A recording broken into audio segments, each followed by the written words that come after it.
So we trust you, absolutely. But the junior officers at times ये इतना बढ़ता ही नहीं, उसी दिन वो पकड़ा जाता है. सुरुवातच ते काँग्रेस पासून करतात आणि हिंदू पासून करतात. म्हणजे आता मी तुम्हाला माहिती आहे की तिथं त्याच्यात कोणती मुलगी नाही सध्या तरी आणि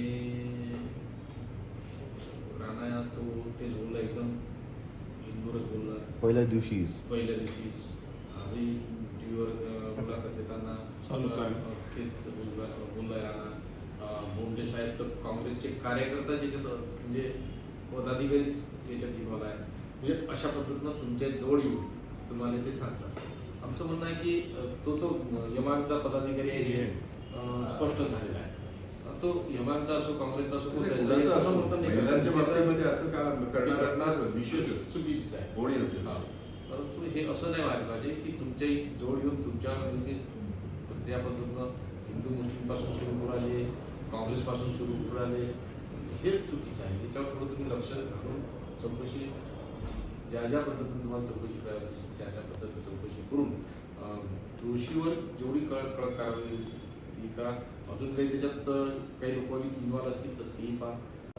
जो हे आहे कायदा सुव्यवस्था तुमच्या सगळ्यांचं हे आहे. परंतु अलीकडे महाराष्ट्रामध्ये जे पाहायला मिळतं ते असं की जितक्या प्रभावीपणे आपण काम केलं अशोक कराच्या बाबतीमध्ये तेवढ्या प्रभावीपणे काम नाही आहे पोलिसांचं. कारण असं आहे की अशोक खराची बायकोच मिळत नाही.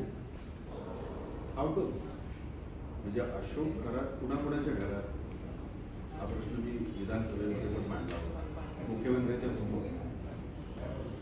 ह्या अशा ज्या घटना घडतात त्याच्यातनं राजकारण करण्यापेक्षा जो मुख्य प्रश्न आहे या राज्याचा कायदा आपण केला आणि तो कायदा यासाठी केला की ही भोंदू बाबा ही बाबागिरी हे सगळं जे आहे तो आपण बंद व्हावा म्हणून दाभोळकरांपासून तो प्रयत्न होता.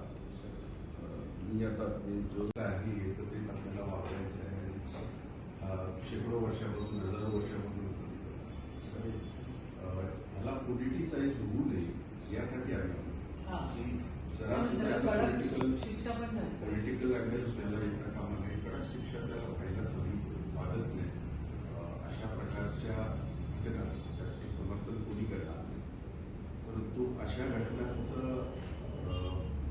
पॉलिटिसायझेशन आहे त्याचाही आम्ही तीव्र शब्दात निषेध